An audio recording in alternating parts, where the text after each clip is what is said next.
John Ryder, here we are, the O2. Hopefully in a few weeks' time, this will be full. Big nights with your name on the bill. That's what it's all about, isn't it? Yeah, I mean, I've been lucky enough to fight here a few times before, but to actually headline is a feat in itself, and I'm looking forward to it. I'm relishing the chance. Do you think, in a strange way, I know you've had some unlucky results. I know in the press conference, obviously the Callum Smith one got mentioned, but the end of your career, or not the end of your career, sorry, but the later stages that we're in now, they're almost bringing about these bigger occasions, aren't they? And the Jacobs fight last time out was probably your best win. Yeah, of course. And I mean, listen, I've had these, I won't call them failures, because if there's failures I would give up and quit the sport, but I've had these lessons in the game and I'm still here and with a purpose to go and achieve a dream. So I'm here for a reason. We've got to take care of business November 26th and then winner stays on, I suppose. Yeah, you mentioned winner stays on earlier as well, and I find that one quite interesting because how long do you feel like you've been in that stage? Because Callum Smith, in theory, that could have been a winner stays on, but to everyone else, I feel like, you know, to the wider boxing audience, you felt like a winner that night, even though you weren't. Yeah, massively. It's a fickle sport, though, isn't it? I mean, you're only as good as your last performance, and you get these casual fans who look on BoxRec and think, well, he must be crap. He lost his last fight, and that doesn't really paint a true picture. So, listen, I've had some close fights that I've won and I've lost, but it's about making it a decisive finish on November.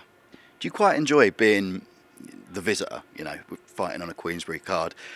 Callum Smith, you were probably you were in the Echo Arena, right? So you were the visitor there. Rocky Fielding, again, Echo Arena. You always have to fight almost from underneath. You always make yourself an underdog. Do you quite enjoy that position? Yeah, I do. I mean, going back to February this year, I fought Danny Jacobs in Alexandra Palace, which is 2 or 3 miles from my house, but I was the away fighter on a matchroom card, so I take the rough with the smooth. I'm just thankful to be in this sport, be on the biggest and best shows and put on performances. You've had the first face-off, you've sized him up for the first time. What were your first impressions? Not as big as I first thought. He's had a lot to say about me being too small. He's not too big himself. I've been in there with bigger opponents. But that being said, he's in front of me. He's my toughest fight to date. I'll give him that respect, and I'm looking to go in there and do a job in November. Is experience helping you rather than slowing you down? Yeah, definitely. I mean, listen, I'm 34 years old in age, but I've not been in hard fights. I've got tons of miles on the clock. I've not taken brutal punishment in this sport, so I think I'm that of a growth mindset person. Every day is school day in the gym with Tony and Dan and all the boys. We're forever learning and forever progressing. Passing the knowledge to each other we gain. And listen, Jacobs was a great fight for that. I learned tons, so I'll take that in my career moving forward and implement it in November. Zach Parker is newer to this kind of stage and event than you. He's got a decent number of fights on his record. Obviously, he hasn't had the defeats yet, but even in sort of turning up to the press conference today, there's an element of like inexperience. He was a little bit late, you know. He wasn't the loudest person there. Did you sense that from him as almost your? I don't want to paint you as the vet, like you're saying. You're 34, but you've not got miles on the clock. But is that almost a weakness of his that he doesn't have the awareness of these kinds of occasions? No, I mean, there's been times in my career when I've always been quiet and gone about it, but the loudest person in the room doesn't always make them the strongest or the smartest. So sometimes it's good to be quiet, let your skills do the talking, and come fight night. And listen, maybe the occasion is getting to him, but maybe he's just too long in the tooth himself to get involved in a melee now and not save his energy for fight night. Do you think the winner stays on applies to him as well as you? Listen, I think he's young enough to come again, whereas me now, I've had these slip-ups in my career. It's been a slow process getting back, and listen, COVID times didn't help after the Smith defeat, but I'm here now, I'm back where I feel like I belong, and it's about righting the wrongs in the past and showing what I've learned and what I can do.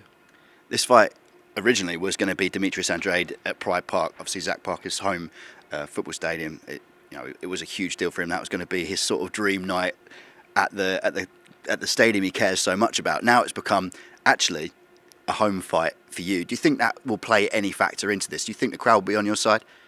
I'm sure he'll sell a ton of tickets to his Derby fans, and Listen, I'm sure he'll have great support on the night, as will I. But it's going to be a great night of boxing. I think the O2 always gives a great reception to the fight and the main event. And listen, it's got a great undercard as well, so it's going to be packed out in here. And again, you mentioned in the press conference, it's going to be the absolute opposite fight for him than what it would have been, and hopefully a far more entertaining one. Is that the style you're hoping to bring to this fight? Yeah, definitely. I think we both had fights fall through that, listen, could have been a lot bigger than this, but everyone loves the domestic clash, and I think me fighting Zach and the Matchroom Queensbury rivalry and bridging the gap and whatnot is it's got people invested. And it's one of the ones that immediately when it was announced, you see boxing fans, and I know boxing can be a bit of a bubble at the times, but boxing fans were excited straight away when they saw this, more so than I think they were with Parker and Dre when that was announced. All the boxing fans I know and the people in the business I know were looking at that and thinking, that is a great, great fight. Once you get this through to the mainstream, and we've spoken about this winner stays on thing, there's an opportunity for you both to have a real big night and a big platform here. Surely coming into this, you don't think if you don't win, that's it, because this could lead to big things. I'm just talking my age. For instance, I mean, the age of 34, it's like I can't be going back to 6 and 8 rounders. I've got a family to provide for. It doesn't make sense for me. Do you know what I mean? I could go and get a job and work hard at that and be the best at what I'm doing there and get paid handsomely for that. But I love boxing. Something keeps dragging me back to it. But I mean, the stage I'm at now is we can't be going back to the drawing board now. Do you find that you're okay thinking about life outside boxing? I know some people, like to think that there is nothing else. I just got to concentrate on this, isn't it? But you're talking, like you mentioned there, your family and having to provide, that you've got things going on outside. Is that the case for you, that in the last few years you've been able to appreciate things outside and think about life after boxing? Yeah, definitely. I think if one good thing the COVID times had with being stuck at home with your family was they're quite nice people. We can get along. I haven't always got to be at the gym, so a lot of lessons learned. But listen, it also reignited my love for boxing, how much I love being in and around the gym, being around Tony Sims, who's an absolute one of life's teachers. Like I say, every day is school day in that gym, and just to soak up some of his knowledge is, I'm very fortunate to be able to do so.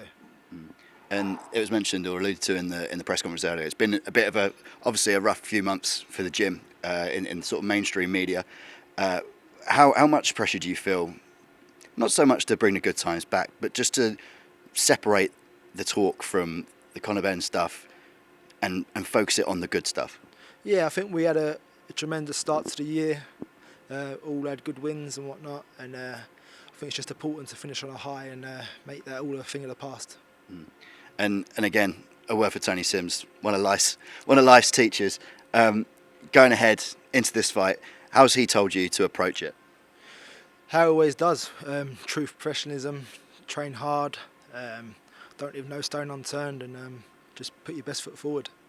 Perfect. I know we're a few weeks out still, but you're looking at where the ring's going to be. A little visualisation, a little prediction for us. How's it going down? Well, like I said before, I've been here for a few things. I've been here Drake in concert, Disney on Ice, so but I can definitely visualise a boxing ring in the middle. And for the finish of the fight? A ton of fans from Islington screaming. Enjoy. And far more violent than Disney on Ice. Well, who knows? Goofy was at it that night. Perfect. Thank you very much, mate. Appreciate it.